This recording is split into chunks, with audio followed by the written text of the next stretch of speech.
코스피에서 지금 쌍끌이 매수입니다. 외국인이 좀 사주나 싶었는데 기관도 매도 물량을 빠르게 줄이면서 많지는 않지만 지금 매수 포지션이 나오고 있는 상황인데요. 그래서 그런지 코스피가 0.2% 정도 오름세 보여주고 있습니다. 오늘 장에 대한 분석과 또 종목별 전략 알아보겠습니다. 토마토 투자클럽 김정수 전문가입니다. 안녕하세요. 네, 안녕하세요. 반갑습니다. 정수투자 김정수 전문가입니다. 네, 오늘 장 한마디는요? 실적 성장, 모멘텀 유무, 가격 매력, 세 가지 조건, 두 번째 시간입니다. 어제와 동일하게 제시를 해주시는데요. 오늘 장 어떻게 파악하고 계신지 시사점 몇 가지 짚어주시죠. 네, 종목 차별화 전략을 제시를 해드리고 싶은데요. 실적 성장이 내년도에 가장 두각을 보일 수 있는 부분은 저는 IT 반도체 쪽하고 그 다음에 모멘텀이 내년도 1월달 초에 JP모건 컨퍼런스 콜이 있기 때문에 바이오 제약이고요. 그 다음에 이들 주식은 시장은 8월달부터 빠지기 시작을 했지만 IT 반도체 삼성전자나 하이닉스 같은 이런 기업들은 올해 상반기부터 미리 가격 조정이 진행이 됐었고 바이오 제약 같은 경우도 가격 조정과 기간 조정이 다 충족된 섹터라고 저는 파악을 좀 하고 있습니다. 그래서 이제 여러분들에게 매수 의견을 좀 드리고 있는데요. 오늘은 삼성 바이오로직스 CMO잖아요. 삼성 바이오로직스가 CMO인데 82만 원 방어만 좀 되면, 그죠? 그 다음에 SK 바이오사이언스도 CMO잖아요. 이게 얼굴 마담 역할을 좀 한다는 말씀 좀 드렸었죠. 그래서 SK 바이오사이언스는 22만 원, SK 바이오사이언스는 22만 원, 삼성 바이오로직스는 이제 82만 원 방어가 나오면 저는 바이오 제약 쪽에서 실률 게임이 IT 반도체처럼 전 계속 나올 거다라는 말씀을 좀 드리면서 이 전략을 계속 제시해드리고 있습니다. 삼성 바이오로직스가 오늘 상승하면서 네이버를 좀 밀었거든요. 네이버의 시총을 역전을 좀 했습니다. 요거는 저는 상당히 좀 의미를 좀 두는데요.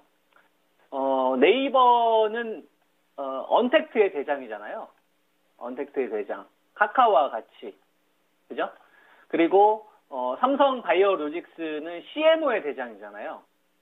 그리고 우리나라 바이오 제약 가운데서 시가총액이 가장 큰 기업이고 그 다음에 코로나에서 가장 큰 수혜를 받았던 대표적인 종목 중에 하나입니다. 다만 단순 코로나 관련된 테마주와가 다르게 코로나에서 실제로 위탁도 받고 그죠? 그 다음에 모멘텀도 생겼죠. mRNA와 관련된 이 플랫폼을 제가 계속 강조해드리고 있는 이유가 삼성이 가고 있다. SK가 가고 있다. CJ가 이쪽으로 가고 있는데 이걸 부정하면 안 된다라는 말씀 좀 드리고 있잖아요. 그래서 성도 쪽에 제가 mRNA 원액 생산하기 위해서 이 투자하는 건 상당히 이 플랫폼 관련된 업체들의 몸값을 좀 높일 수 있는 이런 좀 요인들이다. 그래서 5월달 초에 모더나 위탁 받은 걸로 끝나지 않고 이제 최근 들어서 기존에 계약했던 업체들하고의 어떤 증액하는 계약들이 계속 나오고 있는데 여기에 이제 내년도 2분기에 이 자회사죠. 삼성 바이오 에피스의 스텔라 시밀러가 임상 3상이 완료가 예정되어 있기 때문에 그렇게 하게 되면 이 황반면성 치료제 시장 규모가 꽤 크단 말이에요. 이게 한 8조 정도 되니까. 그러면은 삼성 바이오로직스한테 내년도 상반기는 좀 모멘텀이 될 수 있을 만한 이런 환경들이 좀 잘 갖춰져 있는 거죠. 그러한 구간에서 그동안에는 좀 매수세가 상당히 바이오 제약 쪽에서는 부진을 했었는데 오늘 네이버를 좀 이겼다라는 거는 언택트 관련된 주식들 우리가 그동안 좀 시장에서 고성장으로 이야기했었던 언택트 게임이나 엔터주들은 이제 좀 쉬는 구간, 휴식 구간으로 좀 가는 게 맞지 않나. 그래서 이런 주식들은 좀 싸게 살려는 이런 좀 전략을 세우시는 게 좋을 것 같고요. 배터리도 저는 같은 관점입니다.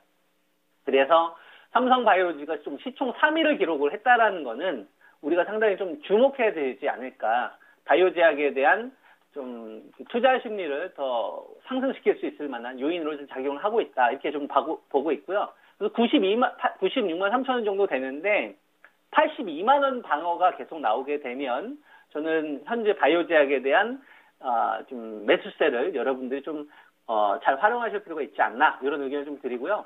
SK바이오사이언스는 22만 원 제시해드리고 있습니다. 22만 원 방어만 나오면 된다. 그래서 얘네들은 좀 얼굴마다는 역할이다. 좀 중심 역할인 거죠. 삼성전자가 살아있고 하이닉스가 살아있어야 유진테크나 오일스 같은 이런 중요한 수익들이 이렇게 하나씩 연결이 되듯이 시장을 이끄는 중심이 있어야, 그죠? 버텨줘야, 잘 버텨줘야, 시장이 좀 약세 구간에서 잘 버텨줘야 그 대장이 살아있어야 나머지 좀 중가권에 있는 주식들에 대한 이 매수를 유지할 수가 있는 거거든요. 그래서 SK바이오사이언스도 좀 22만 원 정도의 방어 계속 나오면서 오늘 호재가 나오고 있는 거는 이 두 개의 주식으로 인해 바이오 제약에 대한 저가 매수세나 좀 대기 매수를 불러일으키는 요인으로 가고 있지 않나. 그래서 한 단계 좀 레벨업을 좀 시켜야 된다라고 봐요. 그래서 여러분들에게 제가 추천드리고 있는 주식 중에 하나가 뭐냐면은 유한양행이잖아요. 그죠? 유한양행도 제가 여러분들에게 58,000원대 추천을 좀 드렸었고 62,000원대 나누어서 두 번에 매수하셔라. 그래서 아마 평균 단가가 한 6만 원대 전후 정도 되실 텐데 이것도 지금 벌써 한 64,900원 정도 돼서 수익이 조금씩 늘어나고 있는 구간이잖아요. 이 자리가 제가 여러분들에게 추천드렸을 때 이 자리가 처방의약품 요거 하나에만 의존했었을 때 유한양행이 좀 정체되었었을 때의 밸류입니다. 근데 지금은 레이저 티닙이라는 그죠? 성장 동력도 가지고 있고 우리가 단순히 유한 킴벌리 같은 이런 현금 캐시에서 현금 캐시로 만족하는 게 아니라 성장하기 위한 기술 수출 이력들이 있잖아요. 그죠? 우리가 뭐 길리어드한테도 2019년도에 한 8천원 정도 기술 수출을 좀 했었고 베링거에 대한 기술 수출도 2019년도 여름에 수출을 했었거든요. 그죠? 이런 것들이 전혀 반영이 되어 있지 않으니까 이거 58,000원대에서 62,000원짜리는 이건 사면 이거는 수익으로 연결이 될 수 있겠다라는 생각을 좀 했던 거고 58,000원대 사신 분 잘하신 거고 59,000원대 사신 분도 잘하신 거고 6만원대 사신 분도 전 잘하신 거라 생각을 합니다. 그죠? 그리고 셀트리온은 제가 계속적으로 여러분들에게 제시해드리고 있는데 횡보흐름 크게 신경 쓰지 마셔라. 21만 2천원 이하는 그냥 매수다. 그리고 이 주식도 한번 25%의 수익을 냈다가 다시 들어가는 거잖아요. 그죠? 그냥 가는 게 아니라 20만 원 깨졌었을 때 제가 여러분들에게 공개 추천을 했었기 때문에 25% 수익 낸 다음에 다시 들어가는 거기 때문에 여유롭게 좀 대응을 하셨으면 좋을 것 같고요. 21만 2천 원은 매수 관점 그대로 좀 유지해도 되지 않겠느냐.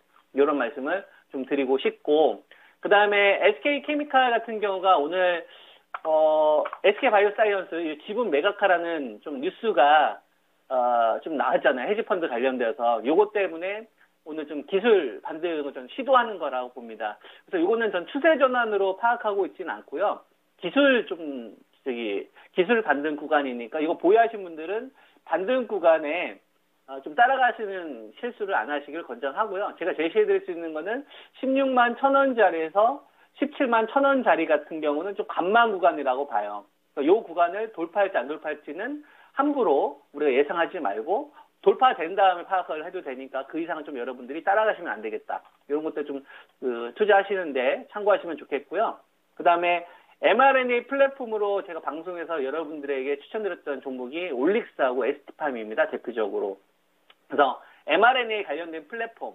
그래서 9,500원에 ST팜 정말 방송 통해서 많이 추천 좀 드렸었고 아주 뭐 큰 성과가 있잖아요. 그죠? 9,500원에 좀 2개월에 걸쳐 가격 조정 구간이 있었는데 이때가 적자 났었을 때 밸류입니다. 그러니까 ST팜의 재무제표를 잘 보면 얘는 고객사들이 요청을 하면 그 원료를 공급을 해줘야 되는 비즈니스 모델을 가지고 있거든요. 그죠?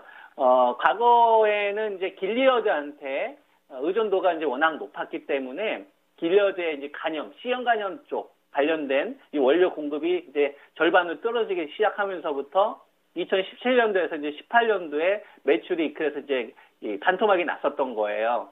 근데 이제 적자가 한 3년 동안 이어졌던 거는 이거는 미래를 위해서 투자를 한 겁니다. 단월 공장 쪽에 올리고 신약 이 원료 공급을 더 많이 하기 위해서 이번에 캐파를 늘린 거고 이번에 또 다시 늘린 것도 단월 공장을 통해서 또 늘리려고 하는 거거든요. 그러면은 적자에서 지금 흑자로 돌아섰잖아요. 그리고 물량을 생산하는 족족 이걸 사가려고 하는 고객사들이 지금 다 대기하고 있는 상태니까 그죠? 그러면은 84,000원대에서 이제 85,000원대는 적자 때 밸류잖아요.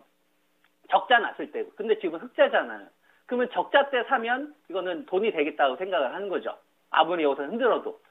지금 적자는 아니고 흑자로 돌아서는 거고, 그 다음에 시설 투자가 이상한 무슨 파생 상품에 투자하는 게 아니라 본업에 투자하는 거지 않습니까? 본업에. 반업 공장 5천에서 6천 늘린단 말이에요. 그러면은 이런 거는 우리가 횡보한다고 해서 지지부진하게 생각하는 게 아니라 박수를 쳐주고 응원을 해줘야 되는 거죠. mRNA 원료 공급을 더하기 위해서 시설 투자하는 거는 본업에 집중하는 거잖아요. 쓸데없는 사업을 하는 게 아니라. 그래서 이런 거는 저는 뭐 95,500원 이하에서 공략하신 분들은 잘 하신 거다라고 생각을 합니다. 저희는 아직도 가지고 있어요. 저희는 아직도 가지고 있고, 그 다음에 올릭스 같은 경우도 본업에 되게 충실한 기업입니다. 제가 39,500원은 당연히 회복한다는 말씀을 좀 드렸었고, 44,000원에서 45,000원 그 다음에 기본 회복된다는 말씀을 좀 드렸고, 기본 회복 실제로 됐어요. 근데 저는 아직 끝났다고 생각하진 않아요.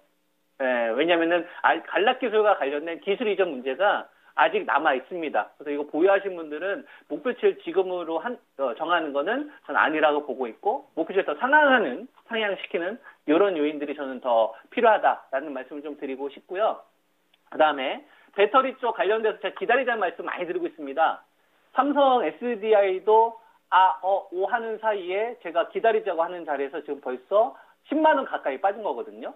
그죠? 10만 원 가까이 빠졌잖아요. 75만 원대부터 계속 제가 기다리자고 했던 자리가 61만 원대에서 한 62만 원 정도 되니까.